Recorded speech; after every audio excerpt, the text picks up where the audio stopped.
ایک دور دراز گاؤں تھا جس کا نام تھا سونپور۔ یہاں کے لوگ سادہ، محنتی اور خوش مزاج تھے۔ صبح کی روشنی کے ساتھ ہی کھیتوں میں کام، کنویں سے پانی، مٹی کے چولہے پر کھانا اور شام کو پیڑوں کے سائے تلے بیٹھک۔ زندگی سادہ تھی مگر خوبصورت۔ پھر ایک سال ایسا آیا کہ گرمی نے سب کا سکون چھین لیا۔ نہ بادل، نہ بارش، زمین پھٹنے لگی، کھیت سوکھ گئے اور کنویں کی تہ بھی پیاسی ہو گئی۔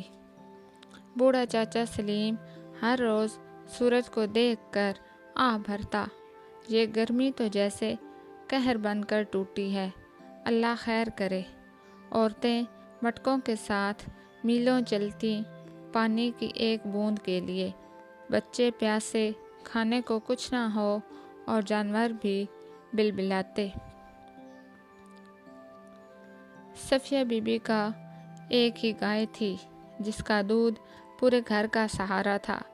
گرمی نے چارہ ختم کر دیا اور وہ گائے بھی ایک دن زمین پر گر پڑی۔ چھوٹا بچہ علی اپنی ماں سے کہتا، امی بارش کب آئے گی؟ میرے آم کے درخت پر پھل کیوں نہیں آتے؟ ماں کی آنکھوں میں آنسو آ جاتے، بیٹا جب بادلوں کو ہم پر رحم آ جائے گا۔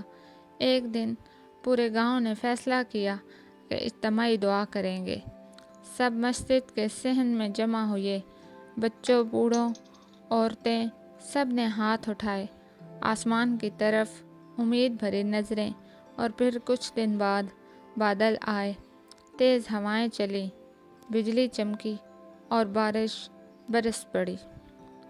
زمین نے سکھ کا سانس لیا، کھیتوں میں ہریالی لوٹ آئی، کنویں بھر گئے اور لوگوں کے چہروں پر پھر سے مسکراہٹ آ گئی۔ اس کہانی سے ہمیں سبق ملتا ہے کہ گرمی نے سب کچھ چھین لیا تھا مگر ہمت، دعا اور امید نے سب کچھ واپس لا دیا۔ اگر ویڈیو پسند آئی ہو تو ہمارے چینل کو سبسکرائب کریں اور اسی طرح کی جادوئی، اخلاقی اور لوک کہانیاں دیکھنے اور سننے کے لیے بیل آئیکن دبائیں۔